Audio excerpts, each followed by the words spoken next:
Hello ladies and gentleman, welcome back to my YouTube channel NCC army wing. तो आज के इस video में हम बात करेंगे यूनिट नंबर 2 के बारे में। हमारे आर्म फोर्सेस की सीरीज़ अभी चल रही है। हमने 2 चैप्टर इसके कवर कर लिए। अगर आप नहीं देखे हैं then you can go and watch them out by visiting my channel NCC army wing. Okay, so आज के इस वीडियो में हम देखेंगे ऑर्गेनाइजेशन ऑफ आर्मी।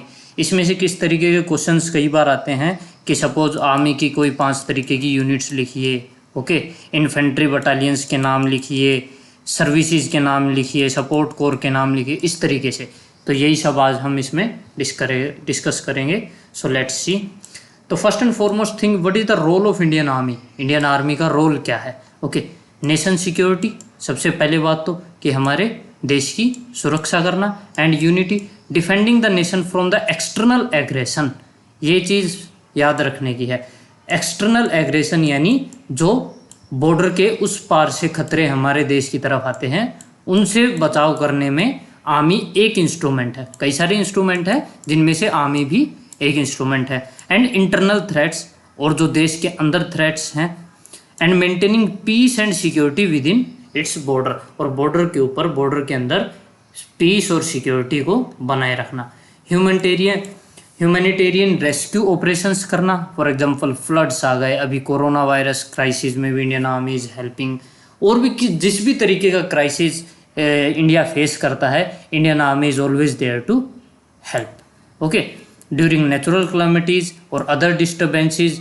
ओके, कई बार हम न्यूज़ में देखते हैं जब भी माहौल ख़राब हो जाता है किसी भी डिस्ट्रिक्ट में, तो वहाँ पे आर्मी डिप्लॉय कर दी जाती है। ओके, ऑल्दो आर्मी एक ऐसा इंस्ट्रूमेंट है जो देश के अंदर काम करने के लिए नहीं बना है। ओके, उसके लिए पैरामिलिट्री और स्टेट पुलिस फोर्सेस हैं। बट जब सिचुएशन बहुत ज़्यादा वर्स्ट कंडीशंस में चली जाती है, then we deploy Indian army also. Army is the last weapon. Army किसी भी देश का आखिरी हथियार है। फॉर एग्जाम्पल, इंडिया में अगर सपोज दिल्ली में राइट्स हो जाएं, ओके, तो सबसे पहले उधर की पुलिस कंट्रोल करेगी। अगर वो नहीं कर पाएगी then they will call paramilitary forces. Okay, CRPF, CISF, BSF, ITBP, XYZ, जो भी अवेलेबल होगा आसपास में। अगर उसके बावजूद भी नहीं होता है then they will call Indian army. Indian army is the last instrument of any nation for its security and for maintenance of its peace and unity. Okay, the present Indian army is one of the foremost fighting armies of the world. पूरी दुनिया में हमारी army का एक अपना लोहा है। Okay, professional, बड़ी ही प्रोफेशनल फोर्स है। वास्ट कॉम्बैट एक्सपीरियंस हमारे पास अच्छा है, वो हम डिस्कस करेंगे कैसे अच्छा है। The organisation draws is customs, tradition, ethos and basic character from the erstwhile British army. हमारी सेना के जो कस्टम्स हैं, ट्रेडिशंस हैं, इथोस हैं और बेसिक करेक्टर है, वो ब्रिटिश आर्मी से आते हैं बिल्कुल, लेकिन जो पुराने राजाओं महाराजाओं की आर्मी थी उनसे भी आते हैं। ओके, सपोज अब आज भी इन्फेंट्री बटालियंस के नाम है Rajputana rifles, Rajput regiment. Although उसमें ऐसा नहीं कि प्योर राजपूत ट्रूप्स ही हैं, उसमें मुस्लिम ट्रूप्स भी हैं, उसमें जाट ट्रूप्स भी हैं, उसमें अहीर भी हैं, लेकिन नाम क्या है? राजपूत रेजिमेंट। और उसके जितने भी ट्रेडिशंस हैं वो राजपूताना वाले हैं। Suppose there is Jat regiment, okay, उनमें फेस्टिवल्स भी जो जाट कल्चर में होते हैं वो वाले सेलिब्रेट होते हैं। सो उनका कस्टम्स है जो वो पुराने राजे महाराजाओं जहाँ से वो पर्टिकुलर यूनिट रेज हुई है उनके जैसा है, कुछ हद तक जो ब्रिटिश आर्मी जैसा है, क्योंकि उनके अंडर वो हमने कई साल काम किया है या उन्होंने हमारे ऊपर कई साल राज भी किया है। Okay, the army since independence has taken part in following major operation. ये कुछ एक मेजर ऑपरेशन है जो 1947 यानी आज़ादी के बाद इंडियन आर्मी ने लड़े हैं। Operation Kashmir operation against Pakistan, जब दोनों देश बाइफरकेट हो गए थे, और उसके बाद जो केसेज हुए थे, मेजर सोमनाथ शर्मा को जब पहला पीवीसी मिला था, same operation. Sino Indian operation in NEFA, Arunachal Pradesh and Ladakh 1962 का, चाइना के साथ लड़ाई। इंडो पाक 65, भारत पाकिस्तान का युद्ध। इंडो पाक 1971 का युद्ध, पाकिस्तानी। श्रीलंका का ऑपरेशन पवन, ओके, 1987, 1990। कारगिल कॉन्फ्लिक्ट 1999 जिसका नाम है ऑपरेशन विजय। ओके, अभी देखते हैं organisation of army, command and control. Okay, army headquarter ministry of defence के अंडर काम करता है, ये सब हमने पढ़ाई है। इसका हेडक्वार्टर न्यू दिल्ली में है। ओके, इस इंडियन आर्मी में 7 कमांड हैं। ओके, फील्ड फॉर्मेशन और स्टैटिक फॉर्मेशन में वो होती है। देखो फील्ड फॉर्मेशन किस तरीके, फील्ड फॉर्मेशन यानी युद्ध का मैदान, ऐसी जगह जहाँ पे युद्ध हो सकता है, यानी बिल्कुल border areas. Okay, field process for battle. Okay, these are the field forces for battle, ये युद्ध के लिए तैयार की गई सेना है। ऑल्दो सारी सेना इज रेडी फॉर बैटल, लेकिन ये तैनात रहती हैं बिल्कुल बॉर्डर एरियाज पे। They are grouped into 3 categories, ये 3 कैटेगरी में ग्रुप्ड है। कोर, ओके, कोर के commanding officer lieutenant general rank के अधिकारी होते हैं। एक कोर के अंदर 3 से 4 डिवीज़न आती हैं। ओके, कोर 2 तरीके की होती है, होल्डिंग और स्ट्राइक। होल्डिंग यानी डिफेंसिव, जो अपने बचाव में, यानी अटैक होगा तो हम उस अटैक को रोकेंगे। ऑफेंसिव यानी हम उसके बाद अटैक करेंगे। ओके, उसको बोलते हैं ऑफेंसिव। और ये होती है डिफेंसिव, जो बचाव करती है। तो ये 2 तरीके की कोर होती हैं, ऑफेंसिव एंड डिफेंसिव, होल्डिंग और स्ट्राइक कोर जिनको बोलते हैं। उसके पास डिवीज़न हमने पढ़ा कि इसमें 3 से 4 डिवीज़न होती हैं।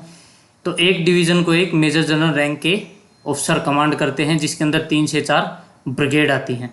ओके, ब्रिगेड की अगर हम बात करें तो इसको एक ब्रिगेडियर रैंक का ऑफिसर कमांड करता है। इट हैज़ 3 to 4 बटालियंस, 3 से 4 बटालियन होती हैं। हर एक बटालियन में 6 कंपनी होती है। हर एक कंपनी को कंपनी कमांडर कमांड करता है, जो कि मेजर या कैप्टन रैंक का ऑफिसर होता है। ओके, और हर एक बटालियन को कौन कमांड करता है, एक कर्नल रैंक का ऑफिसर। ओके, ये भी हमें पढ़ना पड़ता है। सपोज सबसे छोटा जो अगर इंडियन आर्मी की इकाई है, दैट इज सेक्शन। ओके, एक सेक्शन के बाद जो बड़ी इकाई है प्लाटून। सेक्शन में 10 जवान होते हैं, 3 सेक्शन से एक प्लाटून बनती है, 3 प्लाटून से एक कंपनी बनती है। ओके, 4 फाइटिंग कंपनी होती हैं, एक अमूमन इन्फेंट्री बटालियन में। ओके, इन्फेंट्री क्या होती है वो हम अभी देखेंगे। 4 कंपनी प्लस एडिशनल 2 कंपनी मिलके क्या बनाती है, एक बटालियन। 3 से 4 बटालियन मिलके क्या बनाती है, एक ब्रिगेड। 3 से 4 ब्रिगेड मिलके क्या बनाते हैं, एक डिवीज़न। और 3 से 4 डिवीज़न मिलके क्या बनाते हैं, एक corps. Okay, and corps lies under a command. Okay, corps और command they both are independent things. Okay, command जैसे हमने पढ़ा था कि पूरे भारत को 7 हिस्सों में डिवाइड कर रखा है। Okay, for ease of administration.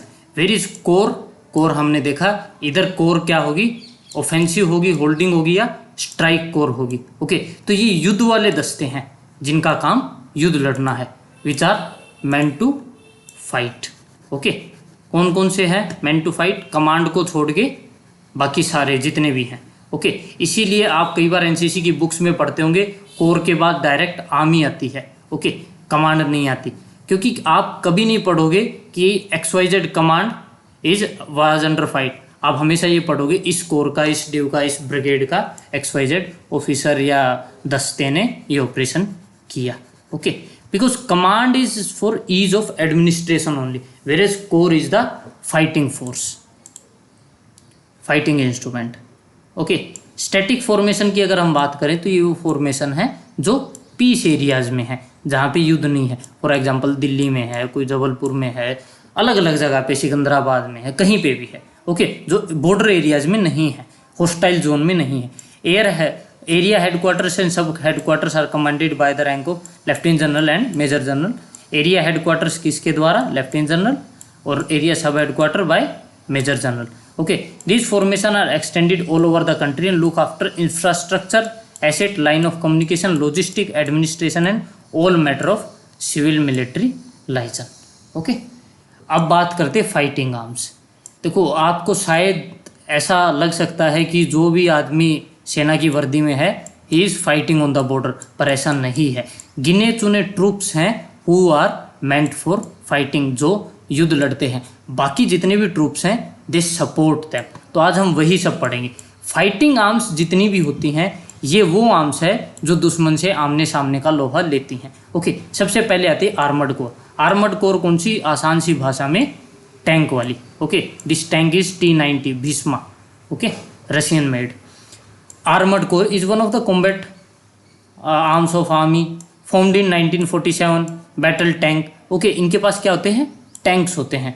Consist of 63 armoured regiments, ये फ्लक्चुएट हो जाती है, कम ज़्यादा होती रहती हैं, okay. Including the president's bodyguard. The basic role of armour is to destroy the enemy relentless mobile offensive action both in offensive and defensive operation, okay. Armoured corps का क्या काम है, दुश्मन को बर्बाद कर देना, ओके। रेलेंटलेसली मोबाइल ऑफेंसिव एक्शन, ये एक से दूसरी जगह तेजी से आ जा सकती हैं, मोबाइल यूनिट्स हैं, ओके। अब देख सकते हो टैंक रेगिस्तान के इलाके में, अभी तो ये चाइना बॉर्डर पर उस तरफ भी चले गए हैं, ओके। पहले इंफ्रास्ट्रक्चर नहीं होने के कारण हम अपने नॉर्दर्न एरियाज़ में टैंक्स को डिप्लॉय नहीं कर पाते थे, लेकिन अभी इंफ्रास्ट्रक्चर डेवलप हो गया है। So there are several battalions और several regiments of armoured corps are deployed on Indo China border also, अभी भी हैं, ओके। ऑल्दो 1962 में भी हमने टैंक उधर उतारे थे, बट हम अच्छा ऑपरेशन कर नहीं पाए थे because of lack of infrastructure, ना हमारे पास इतनी टेक्नोलॉजी थी, ट्रेनिंग थी, कई सारी चीज़ें थी, ओके।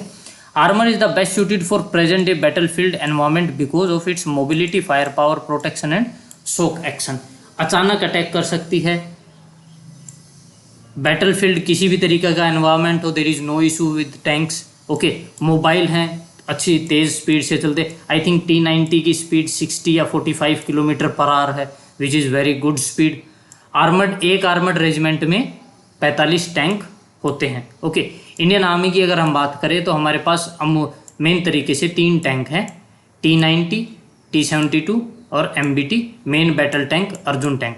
ये हमारा मेड इन इंडिया है, ये हमने पहले initially we imported from Russia, thereafter we started making in India under collaboration with Russia, और T72 रशियन मेड है, ओके। इन्फेंट्री, पैदल सैनिक, ओके, जो दुश्मन से आमने सामने का लोहा लेते हैं, हाथापाई की लड़ाई लड़ते हैं। इन्फेंट्री को क्या बोलते हैं, queen of the battle, okay, युद्ध की रानी is said to be infantry, okay.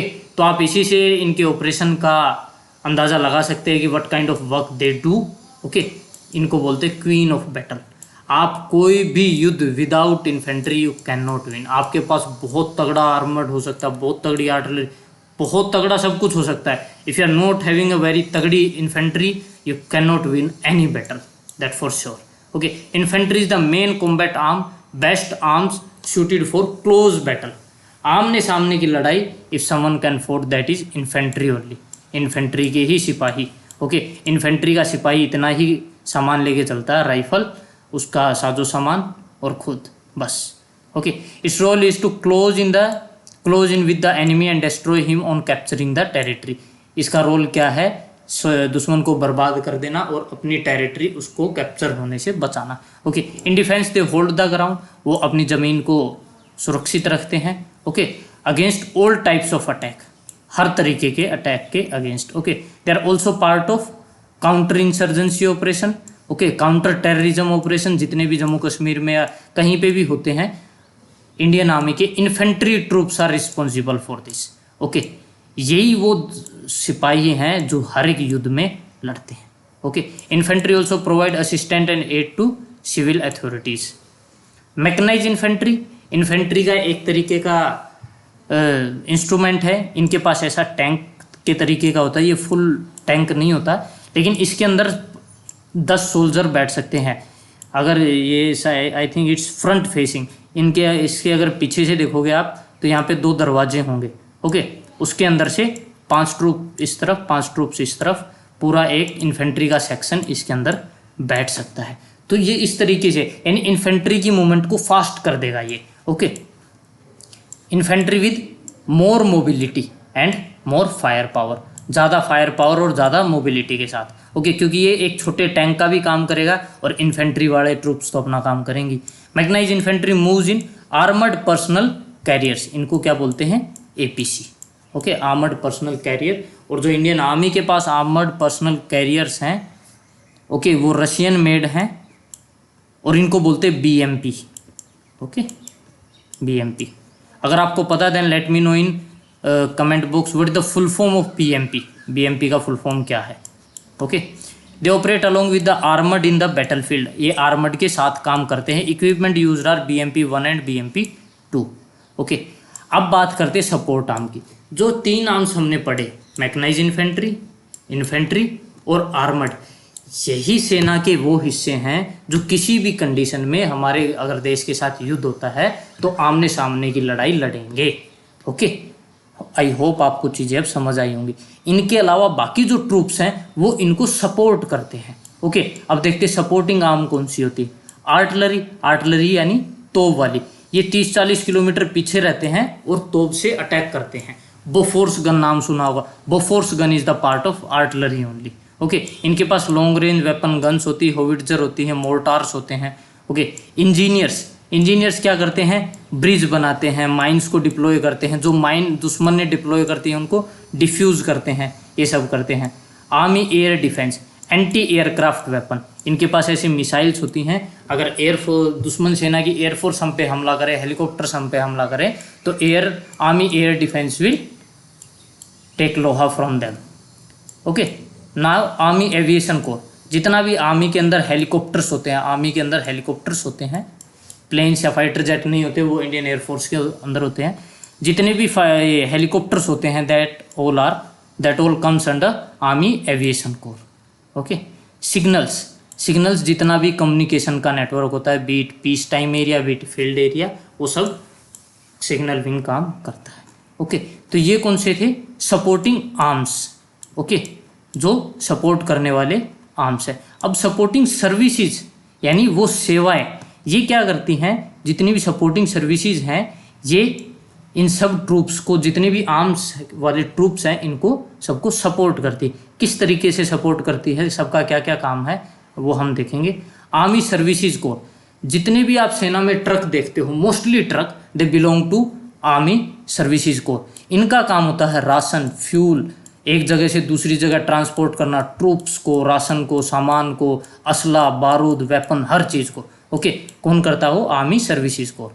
Army medical corps, नाम से ही पता लग रहा है, manned all the medicals, beat hospital, field ambulance, medical aid post, हर जगह। Army ordnance corps, ammunition and clothing, आप ये अंदाज़ा लगा सकते हो कि जो स्टोर हाउस है इंडियन आर्मी का, that is manned by army ordnance corps. और जितना ट्रांसपोर्टेशन वाला काम है, सामान को एक जगह से दूसरी जगह लेके आना, that is meant for army services core. Okay, core of electrical and mechanical engineering, इनका काम है रिपेयर एंड रिकवरी करना। ओके, जितने भी हमारे पास एडवांस इंस्ट्रूमेंट्स हैं इंडियन आर्मी के पास वो। Remount and veterinary core, okay, animal transport, मुल्स, dogs, army, जितने भी सेना में घोड़े हैं, ओके, डॉग स्क्वाड्स हैं, स्निफर्स हैं, ओके, वो सब किसके अंडर आते हैं, remount and veterinary core. Okay, मुल्स, okay, खच्चर जो पहले होते थे, शायद अब भी होते हैं, I am not sure about that. Thereafter army education corps, नाम से पता लग रहा है related with the education, troops को पढ़ाना, ऑफिसर्स के लिए फॉरेन लैंग्वेजेस की ट्रेनिंग करवाना। ओके, देयर आफ्टर ट्रूप्स के लिए कोर्सेज डिज़ाइन करना, उनके प्रमोशन टेस्ट करवाना, ये वो। इंटेलिजेंस कोर, ओके, अगर हम इंडिया की बात करें तो इंडिया में मेनली जो इंटेलिजेंस यूनिट्स हैं दैट इज़ रो एंड IB। ओके, IB देश के अंदर काम करती है और रो देश के बाहर काम करती है। Whereas there is another हिस्सा that is said to be intelligence corps of Indian army. Indian navy की भी होती है, इंडियन एयरफोर्स की भी होती है। Okay, so army intelligence core. Core of military police, जितना भी कैंटोनमेंट एरिया है उनमें जो भी पुलिस का काम होता है that is all meant by core of military police. Army areas बहुत बड़े बड़े होते हैं, अगर आपको एस्टिमेट लगाना हो तो द पठानकोट एयर बेस, उसकी लेंथ 20 किलोमीटर्स है। ओके, सो आप इमेजिन कर सकते हो वो अपने आप में एक शहर जैसा है। ओके, तो उस सारे में रूल्स रेगुलेशन, ट्रैफिक कंट्रोल, ये सब कौन करता है, मिलिट्री पुलिस। ओके, जज एडवोकेट जनरल ब्रांच, ये पूरा का पूरा आर्मी का जितना भी कानून से रिलेटेड काम है, कोर्ट मार्शल हो गए, किसी ने किसी का मर्डर कर दिया, कुछ हो गया, किसी ट्रूप के साथ कुछ हो गया है और कुछ बात हो गई है, जितना भी सेना का जुडिशरी का काम है that is being done by जज एडवोकेट जनरल ब्रांच। ये अलग क्यों है, ऐसा काम सुप्रीम कोर्ट में या लोकल कोर्ट्स में क्यों नहीं होता है? Okay, there is a reason behind it. If you want me to make a video, थोड़ा बड़ा लेक्चर हो जाएगा। Then let me know in comment box, I will make a video. Okay. Army physical training corps, नाम से ही पता लग रहा है, PT instructor, physical training instructor, coach, sports, games. Defence services corps, defence services corps Indian army का एक ऐसा हिस्सा है, सपोज जितने भी कई सारे एस्टेब्लिशमेंट है, एयर बेस हो गया, एयर बेस की सिक्योरिटी इंडियन एयरफोर्स नहीं करती है, क्योंकि इंडियन एयरफोर्स का काम is all together different thing. Okay, तो उसके लिए डिफेंस सिक्योरिटी कोर के बंदे करते हैं। इसमें कौन, जो इंडियन आर्मी से ट्रूप्स रिटायर होते हैं, they have always a chance to join defence security corps. Okay, ये जो एयरफोर्स स्टेशंस होते हैं या और अलग और कई सारी एस्टेब्लिशमेंट्स हैं आर्म फोर्सेस की, उनको सिक्योर करते हैं। तो okay, so that's all from my side in this video. Next video में हम देखेंगे हर एक का स्पेसिफिकली काम क्या होता है। आई होप चीज़ें आपको समझ आई होंगी। अगर स्टिल आपको कोई क्वेरी है then let me know in comment box. That's all from my side. Thank you. जय हिंद।